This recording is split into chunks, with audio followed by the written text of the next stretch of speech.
Eagles Business Club.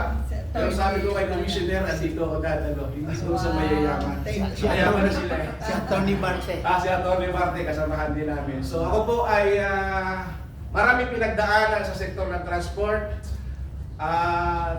Naging chairman din po ako ng USAN sa loob ng FDC ng Rejectionist Group at nasa loob din po namin ang Piston. Kaya halo-halo po kami dito sa loob ng transport. Ang aking pong naging position ay nagpapasalamat ako kay Ariel Lim at kay Atty. Torion, ang aming abogado. Ang naktodap ay si Atty. Lambino, ang aming abogado. So ako po ay makapagsalita at hindi tumitigil hanggang hindi pinapalakpakan. Okay. Thank you. At pag ba kaming iiwanan sa pagpala mo ng bilyon-bilyon? Ano siya to, si Commissioner? By the way, si Sam is, by the way, si Sam, board of director din siya ng BIPS. Pati si Ding, board of director din siya. Thank you. Tapos si Rolly, sige. Hello, magandang hapon po. Ako si Ronnie Ocampo, ang aking mga organization po. Sa Agila po, ako po yung presidente ng Supremo Katipunero Eagles Club sa Taguig po, si Alam 2. Yan. At ako po yung nasa Media House Express. Sa media, isa po sa pakakatulong din po na ma-report yung mga accomplishment ng ating grupo. At ako rin po ang naikalagang Vice President po ng Luzon sa BIPSD po. At ako po yung tiga Marikina at miyembro din po ng mga Riders Club po sa buong Pilipinas. Thank you po. Magandang hapon po sa lahat. So ako po si Ninyo Pusot from PUC lang po. So member po ng VIPSD. Salamat po. Board of director.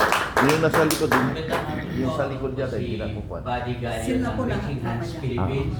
Pansin. Ito po yung NGO and marami po kaming mga in-advocate all over the Philippines. Parang I-care din po yung function namin. At the same time, kami din po ay nagtayo ng National Coconut and Farmers Association. Balikan po ng PCA. Tumutulong po mag-ayos ng mga kooperatiba, mag-organize ng mga farmers. So yun po yung aming ginagalawan ngayon. Thank you. Good afternoon. Good afternoon. Ako po si Reina Corocoto, isang government worker. I served the Philippine government for 32 years. Wow. My last post was Assistant Secretary of National Security Council. And prior to that, I was with OPAL, kapatid niya sa kaya na Bounty. 12 years in OPAL, 6 years in Department of Science and Technology. Wow. As to affiliations, I have several, but I do not represent them in this meeting. So I am somehow affiliated with MAISO, and because of my friendship with General Esperon, also with QPI, and my, of course, I have my professional organizations, academic organizations, but I do not represent them. But in our meetings, I do articulate what we stand for. So, ako po yung taga Northern Samar. So, yung sinasabing paghihirap ng bayan, lalo na sa larangan ng internal armed conflict, ako ay grounded talaga. Yes. Kasi dyan ako nanggaling. Yun. Although I stayed now in Taguig, but I never lost my touch in Northern Samar. I always go home and just went back from Katarnaw. So, I am one with you. 2016, tinap ako invited ako actually ng mga Rotary Peace Fellows because I am one of them. Na taga Davao, based in taga Davao. So nag-connect kami, nag-usap-usap kami. Kaya tumulong kami kay PRRD. In the same manner, nag-reconnect ako kay General Esperon sa akin na General Basol yung batch nila. In the same manner, noong 2022, syempre, nasa gobyerno kami, tulong-tulong kami to the best of our ability. Nag-campaign kami sa kanilang dalawa. Pero si Sarah na lang ngayon. Sarah na lang.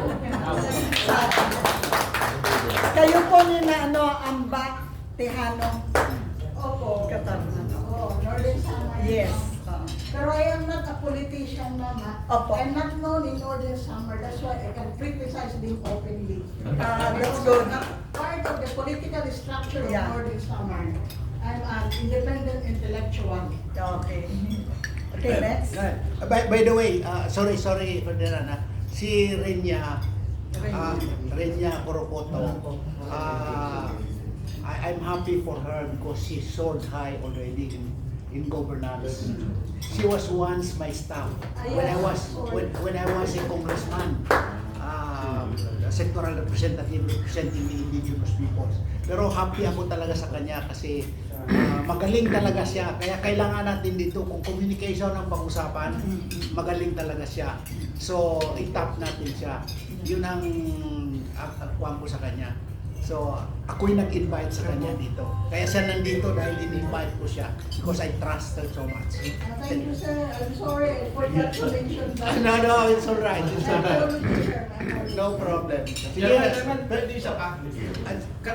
Kasi nakalimutan kong banggitin yung ginawa namin Facebook, ang taxi driver si Duterte po ito.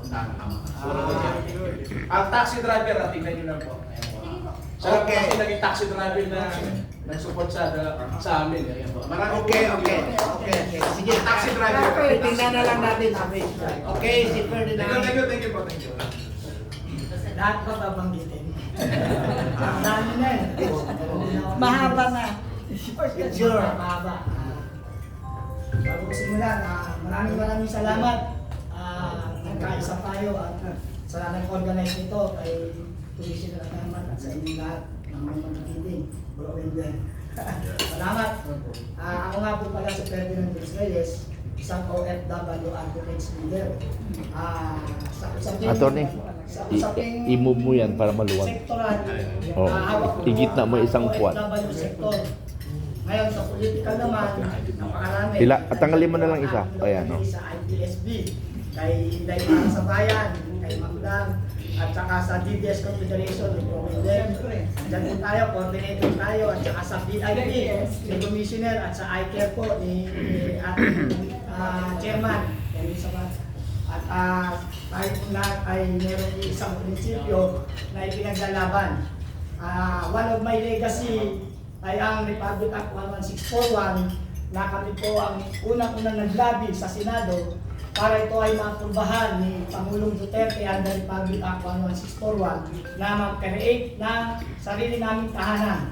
Kami po ang naglabi niya na nag-follow up at kung bakit nasa Duterte ngayon ang aking pagmamahal at pagmamalasakit dahil bago po bumaba si Pangulong Duterte ay kinreate niya po ang Department of Migrant Worker.